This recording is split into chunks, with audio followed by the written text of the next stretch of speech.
నీతి ఆయోగ్ నిన్న competitiveness and investment friendly index, competitiveness and investment friendly అంటే పెట్టుబడులకు అనుకూలంగా ఉండే రాష్ట్రాలు ఏవి అంటూ ఒక నివేదికను తయారు చేసింది. దాంట్లో 2024 దాకా డేటాను తీసుకున్నారు. 24 నుంచి చాలామందిని దాన్ని ఇంటర్వ్యూ చేశారు. 25వ సంవత్సరంలో ఆ బేస్ తీసుకుని ఒక రిపోర్ట్ ఇచ్చారు. ఇప్పుడు ఈజ్ ఆఫ్ బిజినెస్లో మొదటి స్థానంలో ఉండే కొండకొచ్చో అప్పుడప్పుడు ఎప్పుడన్నా రెండో స్థానంలో ఉండే ఆంధ్రప్రదేశ్ మొట్టమొదటిసారిగా 2024 దాకా ఉన్న డేటా ప్రకారం నీతి ఆయోగ్ చేసిన సర్వే ప్రకారం ఆంధ్రప్రదేశ్ బిజినెస్ ఫ్రెండ్లీ ఇన్వెస్ట్మెంట్ పరంగా 8వ స్థానంలోకి వచ్చింది. సరే, మా జగన్మోహన్ కాచుకో ఉంటారు కదా, 8వ స్థానం ఆంధ్రప్రదేశ్ అనగానే ఈజ్ ఆఫ్ బిజినెస్ 8వ స్థానం వచ్చింది ఈజ్ ఆఫ్ డూయింగ్ బిజినెస్లో అని చెప్పేసి వెంటనే సాక్షి వాళ్ళు ఈయనకు ఫోన్ చేశారో ఈయన సాక్షికి ఫోన్ చేస్తారో తెలియదు, కానీ వాళ్ళ పేపర్ ఎత్తుకొని బ్రహ్మాండం హెడ్డింగ్ పెట్టేశారు. ఏమని? ఈజ్ ఆఫ్ డూయింగ్ బిజినెస్లో నాడు నెంబర్ 1, నేడు నెంబర్ 8. అంటే మేము ఉన్నప్పుడు నెంబర్ 1, ఇప్పుడు నెంబర్ 8 అని. నాకు కనీసం బూతులు తిట్టాలంటే ఇది మంచి ప్లాట్ఫాము, ఇట్లాంటి మాటలు మనం మాట్లాడకూడదు కాబట్టి గమ్మున్నాను. కాస్త బుర్ర పెట్టండి రీ. ఆ సాక్షిలో ఉండే ఎడిటర్లో, సబ్ ఎడిటర్లో ఎవరున్నారో ఆ ఎడిటర్లో కనీసం మీ సార్ కోసం అన్నా కాస్త బుర్ర పెట్టచ్చు కదా. ఈజ్ ఆఫ్ డూయింగ్ బిజినెస్ ఇక్కడే కనిపిస్తుంది చూడండి. ఈజ్ ఆఫ్ డూయింగ్ బిజినెస్లో ఇది బాబు మార్క్ అంట. ఈజ్ ఆఫ్ డూయింగ్ బిజినెస్ని స్క్రాప్ చేసి 5 సంవత్సరాలు పూర్తి అయిపోయింది. రేపు సెప్టెంబర్కి, ఇది జూలై కదా, సెప్టెంబర్కి ఈజ్ ఆఫ్ డూయింగ్ బిజినెస్ అనే ఒక కాన్సెప్ట్ని స్క్రాప్ అంటే ఆపేసి 5 సంవత్సరాలు గడుస్తుంది. పాపం ఇంకా సాక్షులు ఈజ్ ఆఫ్ డూయింగ్ బిజినెస్లోనే ఉన్నారు. అంటే వీళ్ళ ప్రకారం 21, 22, 23, 24 వీళ్ళంతా ఈజ్ ఆఫ్ డూయింగ్ బిజినెస్లో ఫస్ట్ ర్యాంక్ వచ్చేది ఫీలింగ్ వీళ్ళకి. కొద్దిగా బుర్ర పెట్టండి రా బాబు. ఈజ్ ఆఫ్ డూయింగ్ బిజినెస్ని ఎప్పుడో స్క్రాప్ చేస్తారు. 5 సంవత్సరాలు అయింది. దాన్ని స్క్రాప్ చేసిన తర్వాత department of promotion of industries and internal trade, అంతర్గత ట్రేడ్ కోసం ఉన్న department business returns action plan కేవలం అంతర్గత వ్యాపారం కోసం మాత్రమే బిజినెస్ రిటర్న్స్ యాక్షన్ ప్లాన్ అంటూ చిన్న ఇండెక్స్ పెట్టింది. అదంతా ఎవరు దాన్ని కూడా పట్టించుకోలేదు.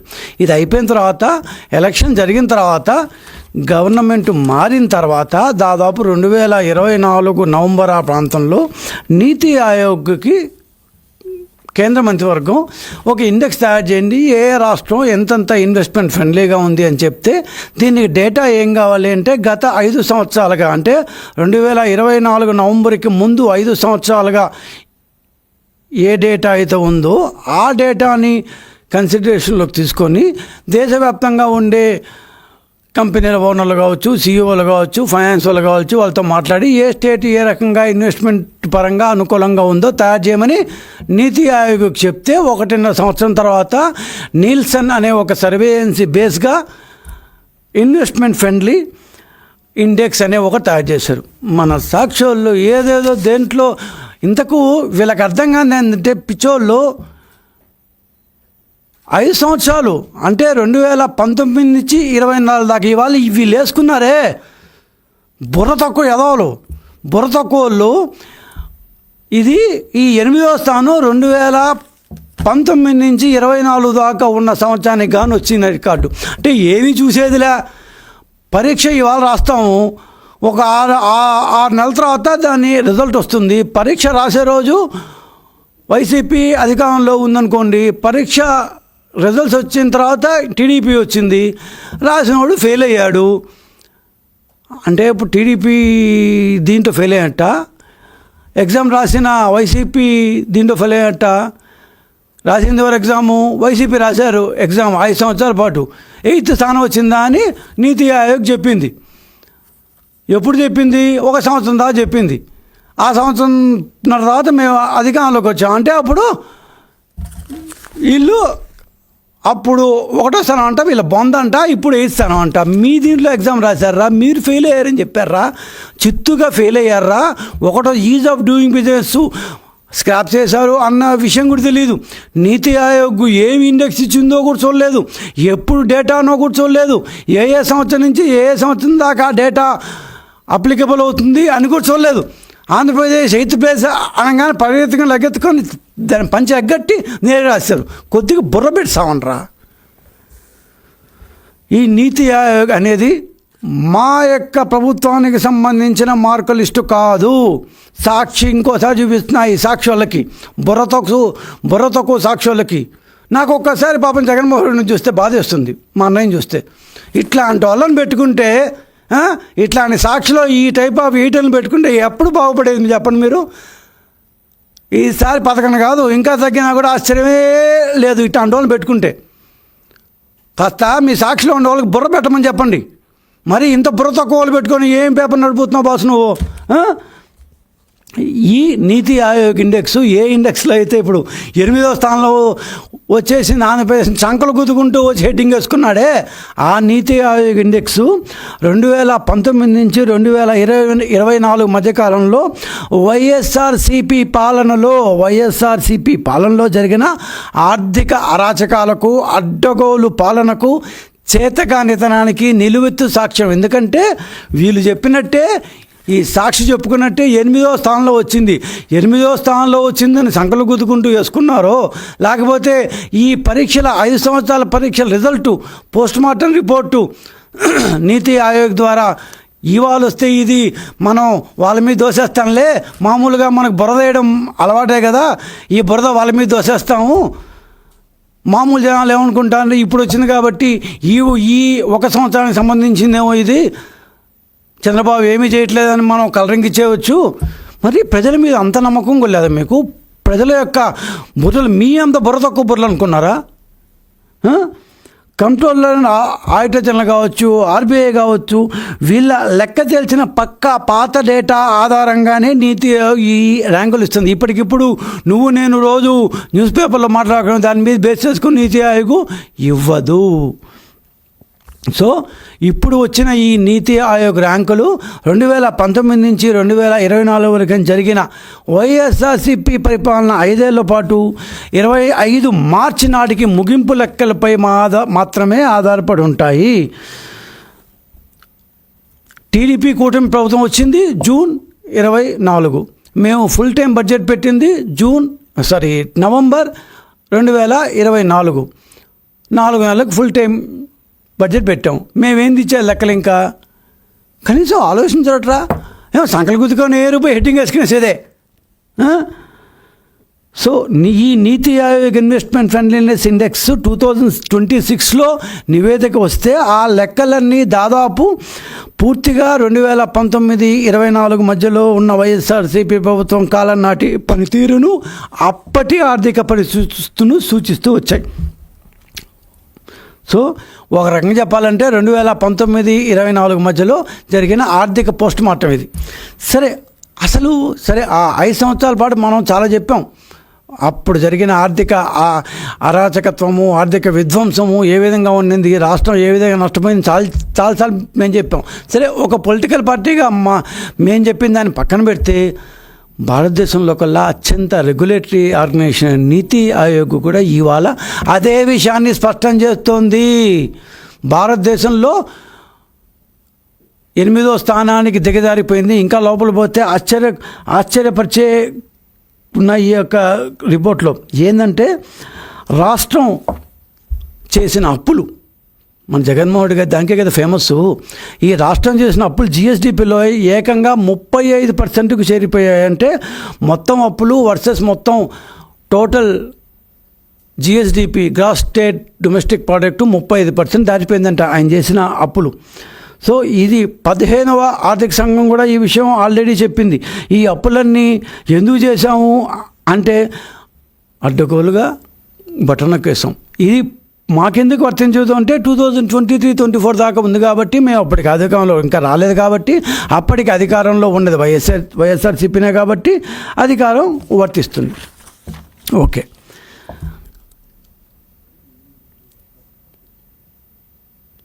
సో పోనీ ఆ 5 సంవత్సరాల్లో ఆంధ్రాకి ఎందుకు 8వ ర్యాంక్ వచ్చింది? ఎంత అస్తవ్యస్త పరిపాలన చేస్తుంటే 8వ ర్యాంక్ వచ్చింది అంటే కొన్ని దీంట్లో మామూలుగా వచ్చాయి, కొన్ని ర్యాంకులు మరీ ఘోరంగా వచ్చాయి. ఏది అంటే మొత్తం నీతి ఆయోగ్ 8 ఇండికేటర్లు తీసుకుంది. సో దాంట్లో ఫిజికల్ ఇన్ఫ్రాస్ట్రక్చర్ అంటే మౌలిక సౌకర్యాలు దాదాపు 68.4% బాగానే వచ్చినట్టు లెక్క. అది మేము 2014 నుంచి యాడ్ అవుతాం కాబట్టి బాగానే వచ్చింది. మానవ వనరులు అండ్ సహజ వనరులు, మానవ వనరుల మీద టీడీపీ గవర్నమెంట్ ఎప్పుడూ చాలా శ్రద్ధ పెడుతుంది. దాంట్లో కూడా 61.2% వచ్చింది వైసీపీ గవర్నమెంట్లో.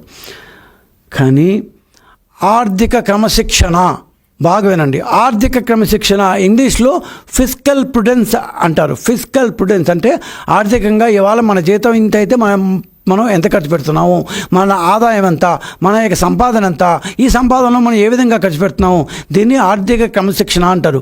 నీతి ఆయోగ్ తీసుకున్న 8 ఇండికేటర్లు ఇది ప్రధానమైన ఇండికేటర్.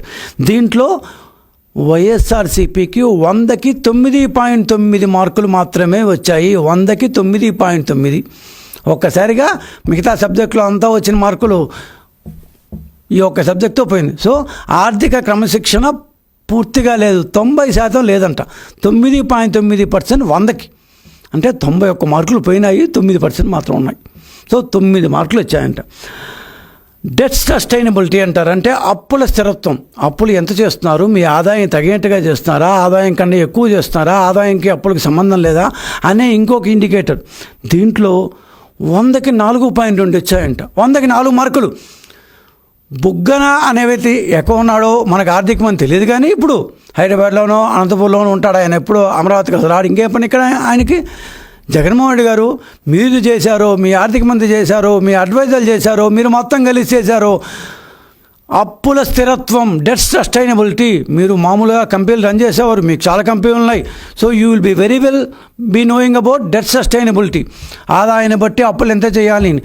నీతి ఆయోగ్ మీకు 4 మార్కులు ఇచ్చింది. సిగ్గుపడాలి మీరు. You should feel ashamed of your self. 4.2 మార్కులు మాత్రమే ఇచ్చింది 100కి. 8 ఇంట్లో ఏదో చిన్న మేము వస్తుంటుంది, అన్నింటిలో బాగా వచ్చాయండి. ఒక లెక్కలో ఒక సోషల్లో మాత్రం 31 వచ్చింది, 4 మార్కులు వచ్చింది, ఫెయిల్ చేశారు, చిన్నపా బాధపడుతుంది. ఆ టైప్లో మిగతా 4 అప్పుడప్పుడు టీడీపీ వాళ్ళు చేసిపోయారు. మానవ వనరులు, సహజ వనరులు, మౌలిక సౌకర్యాలు దాంట్లో అంతా బాగానే వచ్చాయి. 2 దాంట్లో మాత్రమే ఆర్థిక క్రమశిక్షణ, దాంట్లో మాత్రం 9 మార్కులు వచ్చాయి 100కి. డెట్ సస్టైనబిలిటీ, అప్పుల స్థిరత్వంలో మాత్రం 4 మార్కులు వచ్చాయి. ఈ 2టికి మాకు మీరు ఒకేసారి 8వ స్థానం ఇస్తే ఎట్లా అని బాధపడితే ఎలా ఉంటుందంటే అంత హాస్యాస్పదంగా ఉంది ఇవాళ మీరు వేసిన హెడ్డింగ్ కూడా. అప్పుల మేనేజ్మెంట్లో నీతి ఆయోగ్ వైసీపీ వాళ్ళకి 4.2 మార్కులు మాత్రమే ఎందుకు ఇచ్చింది అంటే అప్పులు దాచిపెట్టలేం. ఎప్పుడో రోజు అప్పుల వాళ్ళు ఇంటి మీద పడతారు, 4 రోజులు బాగానే ఉంటుంది, అప్పు చేసి పప్పు కూడని. సో 5 ఏళ్ల పాటు రాష్ట్రాన్ని అద్భుతంగా పాలిస్తున్నామని కలరింగ్ ఇచ్చారు, రంగురంగుల కథలు చెప్పారు. కానీ ఈరోజు 2 విభిన్న ప్రభుత్వాల కాలంలో రాష్ట్ర అప్పులు ఎలా పెరిగాయో అధికారిక ఆర్థిక శ్వేతపత్రంలో మేము చెప్పాం. 9.74 లక్షల కోట్ల అప్పులు చేశారు మీరు అని. అప్పుడు ఇవంతా అబద్ధము, అది ఇది అన్నారు. ఈరోజు నీతి ఆయోగ్ చెప్తోంది ఆర్థిక క్రమశిక్షణలో కేవలం 9.9 మార్కులు 100 కంట. 5 ఏళ్ల పాటు మీరు చేసిన పరిపాలనలో మీకు వచ్చిన మార్కులు అవి. అప్పుల స్థిరత్వం, అప్పులు ఏ విధంగా చేయాలి, ఎంతెంత చేయాలి, ఆదాయాన్ని బేస్ చేసుకొని చేశారు లేదా అని దీంట్లో 4 మార్కులు వచ్చాయంట 100కి. మేము ఎప్పుడో చెప్పాం ఏమని, 2014-19లో అప్పుడు మేము 1,83,000 కోట్లు చేసాం. ఆర్బీఐ దగ్గర నుంచి, రిజర్వ్ బ్యాంక్ దగ్గర నుంచి 1,83,000 కోట్లు 2014-19 మధ్యలో టీడీపీ చేసింది. వైసీపీ 2019-24 మధ్యలో ఎంత చేశారు తెలుసా? 4,38,000 కోట్లు చేశారంటే మాకంటే కేవలం ఆర్బీఐ దగ్గర నుంచి మాత్రమే 2,54,000 కోట్లు 2,54,000 కోట్లు మాకంటే ఎక్కువ చేశారు. కార్పొరేషన్లు అడ్డగోలుగా ఏ కార్పొరేషన్ అంటే ఆ కార్పొరేషన్లు ఆస్తులు కొదవ పెట్టేసి చేశారు కదా. 47 కోట్లు మేము చేసాం మా 5 సంవత్సరాల్లో, 14 నుంచి 19 దాకా. మీ 19-24 దాకా 2,48,000 కోట్లు అంటే మాకంటే 2,00,000 కోట్లు ఎక్కువ చేశారు. కాంట్రాక్టర్లు, సివిల్ సప్లైస్కి మేము వేల కోట్లు అప్పులు పెట్టాం లాస్ట్లో మేము వెళ్ళేటప్పుడు. మీరు 2,87,000 కోట్లు అప్పులు పెట్టారు. మొత్తంగా చూస్తే మేము మా 5 సంవత్సరాల్లో మేము చేసిన ఖర్చు 2,57,000 కోట్లు. 2014 నుంచి 19 దాకా తెలుగుదేశం ప్రభుత్వం చేసిన మొత్తం ఖర్చు 2,57,000 కోట్లు అయితే మీరు 9,74,000 కోట్లు చేశారు. ఎక్కడి నుంచి చేశారు? మరి ఆర్థిక స్థిరత్వంలో 4 మార్కులు ఇచ్చి నీతి ఆయోగ్ అంటే ఇవ్వదా? మరి ఆర్థిక క్రమశిక్షణలో 9 మార్కులు ఇచ్చింది ఇవ్వదా? మరి మిమ్మల్ని ఫెయిల్ చేసి ఇచ్చి అని కాగితం చింపేసింది కదా. సిగ్గు ఎగ్గు లేకుండా ఇవంతా లోపల రిపోర్ట్లో పెట్టుకొని ఇట్లా హెడ్డింగ్ పెట్టుకుంటారా? ఏంటదే నాడు నెంబర్ 1 నేను నెంబర్ 8 అంట. ఈజ్ ఆఫ్ డూయింగ్ బిజినెస్ అంట. అయిపోయిన ఈజ్ ఆఫ్ డూయింగ్ 5 సంవత్సరాల క్రితం పూర్తి అయిపోయిన ఈజ్ ఆఫ్ డూయింగ్ బిజినెస్ని అడ్డం పెట్టుకొని పేరు కూడా తెలియదు, అసలు ఏ దేని గురించి రాస్తున్నావో తెలియదు, ఏం రాస్తున్నావో తెలియదు, ఎవరు ఇచ్చారో తెలీదు. అలారా ఈజ్ ఆఫ్ డూయింగ్ బిజినెస్ ఇచ్చేది వరల్డ్ బ్యాంకు, సరేనా? ఆ తర్వాత అంతర్గత దీనికోసం department of investment and promotion తర్వాత 4 సంవత్సరాలు ఇచ్చింది. ఇప్పుడు నీతి ఆయోగ్ ఇస్తుంది. ఎప్పుడు ఎవరిస్తున్నారో తెలుసుకొని రావండి. మాకంటే దాదాపు 7 లక్షల కోట్ల రూపాయలు మీరు ఎక్కువ ఖర్చు పెట్టేసి కావాలంటే మీ టేబుల్ పంపిస్తే తప్పని చెప్పండి. టేబుల్ పంపిస్తాను, ఈ టేబుల్ ప్రకారం మాకంటే మా 5 సంవత్సరాల్లో మేము 2,57,000 కోట్లు ఖర్చు పెడితే మీరు 9,74,000 కోట్లు ఖర్చు పెట్టారు. మాకంటే 7 లక్షల కోట్లు ఎక్కువ ఖర్చు పెట్టారు. 5 సంవత్సరాలే మాది, మీది కూడా 5 సంవత్సరాలే. మీరు 7,57,000 మాకంటే 7,57,000 కోట్లు ఎక్కువ ఖర్చు పెట్టారు. ఏం ఖర్చు పెట్టారు? ఎక్కడ ఖర్చు పెట్టారు? ఏ మందులో పోశారు, ఏ లిక్కర్లో పోశారు, ఏ సిమెంట్లో పోశారు, ఏ స్కూల్లో పెట్టారు, ఇంకే బట్టలు నొక్కారు, దొంగ బట్టలు లేని నొక్కారు, ఎక్కడ పోయినాయి ఈ 7,57,000 కోట్ల రూపాయలు? ఎక్కడికైనా సరే మేము చెప్పాం, అప్పుడు మీరు నమ్మలేదు. ఇవాళ మీరే చెప్తున్నారు. ఈ రిపోర్ట్ పెద్ద అక్షరాలతో తాడికాయంత అక్షరాలు తీసుకున్నారు. ఒక్కసారి ఎవరన్నా సరే ఇవాళ పొద్దున సాక్షిలో వచ్చిన ఈ రిపోర్ట్ బేస్ చేసుకొని ఇంటర్నెట్లో పోతే, నీతి ఆయోగ్ సైట్లో పోతే మొత్తం డీటెయిల్గా ఇచ్చినారు. ఈ 8వ స్థానం ఆంధ్రప్రదేశ్కి వచ్చిన మాట వాస్తవమే, డౌటే లేదు. కానీ ఆ 8వ స్థానం ఏ సంవత్సరాలకు సంబంధించి వచ్చింది? వైఎస్ఆర్సీపీ 5 సంవత్సరాలైన 2019-24 మధ్యలో సంవత్సరాల కోసం ఇచ్చింది. సిగ్గు లేకుండా ఎలా హెడ్డింగ్ వేసుకుంటారు? సిగ్గు లేకుండా ఎలా హెడ్డింగ్ టైటిల్ ఎలా వేసుకుంటారు?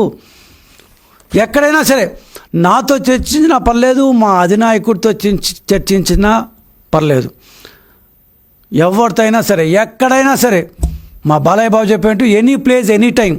మొన్న కూడా ఒక ఛాలెంజ్ చేసినట్టున్నాం, ఇంకోసారి చేస్తాం. Any place any time. ఎలా ఖర్చు పెట్టారు? మేము ఎందుకు అంత తక్కువ ఖర్చులోనే మేము అంత బాగా ఎట్లా చేస్తాం? మీరు ఇంత ఖర్చు పెట్టినా కూడా ఇంత ఘోరంగా ఎలా చేశారు? నీతి ఆయోగ్ లాంటి దేశ రెగ్యులేటరీ ఏజెన్సీ, అధికృత రెగ్యులేటరీ ఏజెన్సీ, డైరెక్ట్గా ప్రైమ్ మినిస్టర్కి రిపోర్ట్ చేసే రెగ్యులేటరీ ఏజెన్సీ నీతి ఆయోగ్, ప్లానింగ్ కమిషన్. ఇది ప్లానింగ్ కమిషన్. నీతి ఆయోగ్ మీకు ఆర్థిక క్రమశిక్షణలో 9 మార్కులు ఎందుకు ఇచ్చింది? 100కి 9 మార్కులు అంట. ఒకసారి ఆ రిపోర్టు పోతే మీ బండారం మొత్తం బయలుదేరుతుంది. బయట బాగా తన్నుకుంటూ అటకలో నుంచి స్కెల్టన్లు బయటపడతాయి. అప్పుల స్థిరత్వంలో 4 మార్కులా?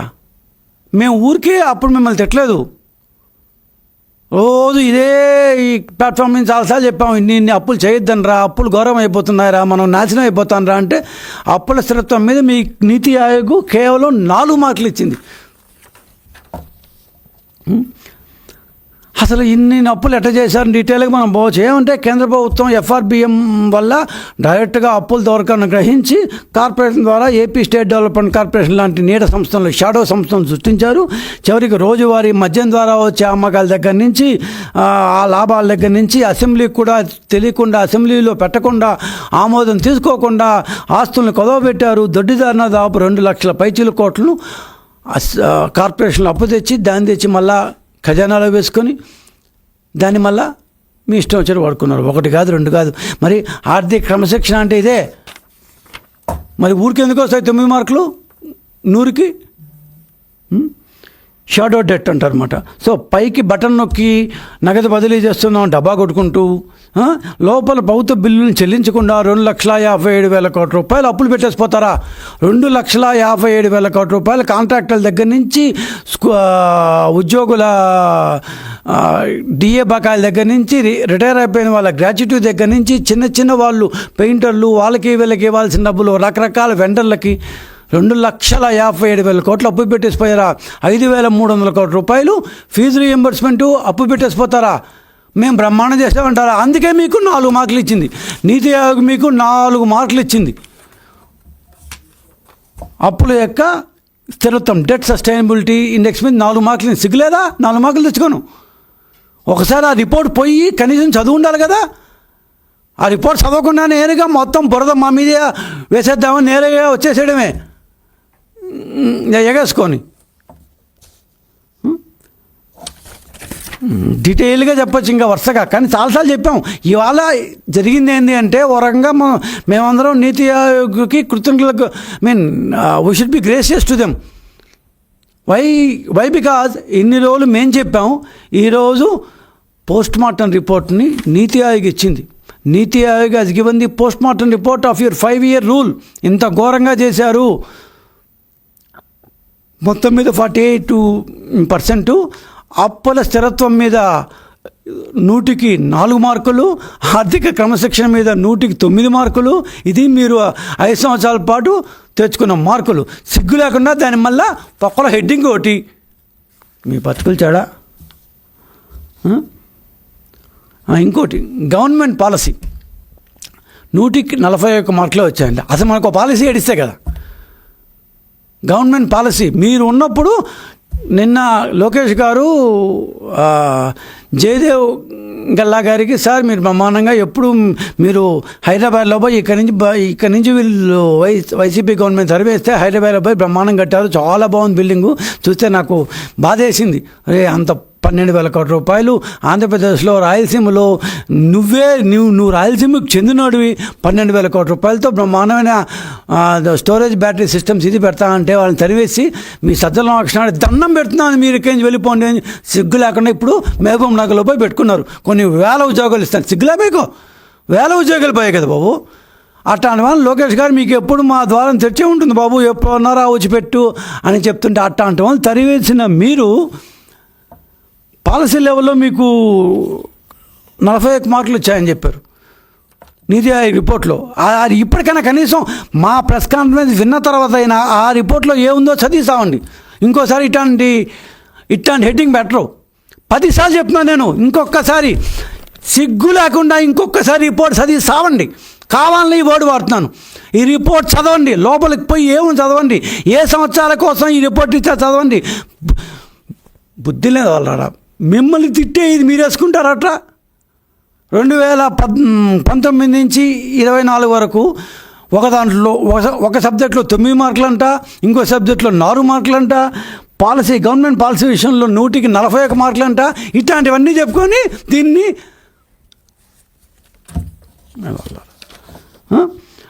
గ్రౌండ్లో ఉన్నప్పుడు పెట్టుబడులు అడిగినప్పుడు కాగితాలు బాగున్నప్పుడు ఇట్లా అన్నీ ఇవ్వాలి, చేయాలి.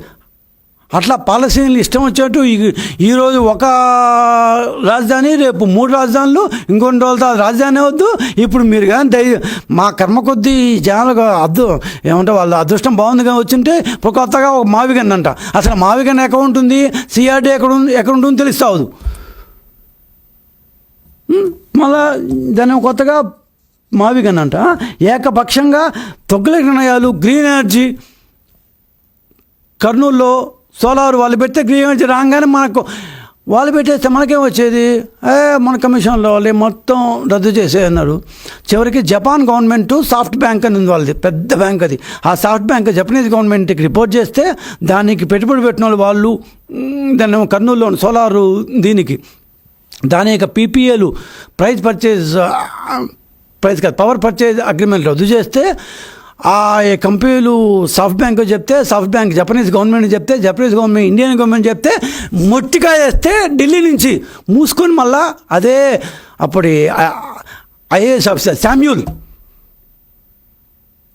ఎక్కడున్నాడో ఇప్పుడు ఆ శామ్యూల్ గారు మళ్ళీ ఇంకో ప్రెస్ కాన్ఫరెన్స్ పెట్టి లేదు మేము అదే రద్దు చేస్తున్నామని నంగినంగా చెప్పాడు. మరి పాలసీలో 40 మార్కులు వస్తాయంటే రావా?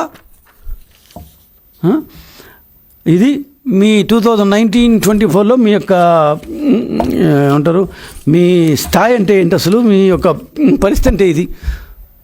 ఒక దాంట్లో 4 మార్కులు, ఒక దాంట్లో 9 మార్కులు, ఒక దాంట్లో 41 మార్కులు.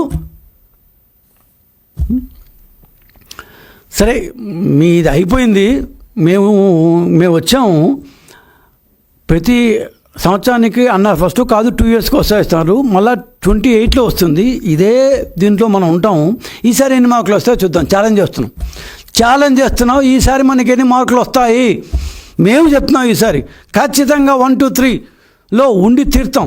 2016లో ఈజ్ ఆఫ్ డూయింగ్ బిజినెస్ పెట్టినప్పటి నుంచి ఫస్ట్ టైం కావాలి మనం సెకండ్ ప్లేస్లోకి వచ్చాం. ఆ తర్వాత నుంచి ఎప్పుడు 1వ ప్లేస్లోనే ఉంటూ వచ్చాం. 2021లో స్క్రాప్ చేసేదాకా కనీసం స్క్రాప్ చేశారు ఈజ్ ఆఫ్ డూయింగ్ బిజినెస్ అన్న విషయం కూడా తెలియకుండా ఈజ్ ఆఫ్ డూయింగ్ బిజినెస్ అని చెప్పి హెడ్డింగ్ పెట్టుకుంటావా? మీ సాక్షి ఏంటంటే మేము కానీ అయితే తీసి కొట్టినామని. ఆ సాక్షి ఎటు పేరు నాకు తెలియదు, వర్దెల్ల మురళి అనుకుంటాను. కనీసం హెడ్డింగ్ పెట్టేప్పుడు చూడవా మురళి గారు, తప్పులు తడకలు పెట్టుకొని ఆర్టికల్ రాసేది కాదు. ఈజ్ ఆఫ్ డూయింగ్ బిజినెస్ ఎత్తేసి 5 సంవత్సరాలు అయింది. అది ఒక నువ్వు పేపర్ని నడిపేస్తున్నావు మిస్టర్ వర్దెల్ల మురళి.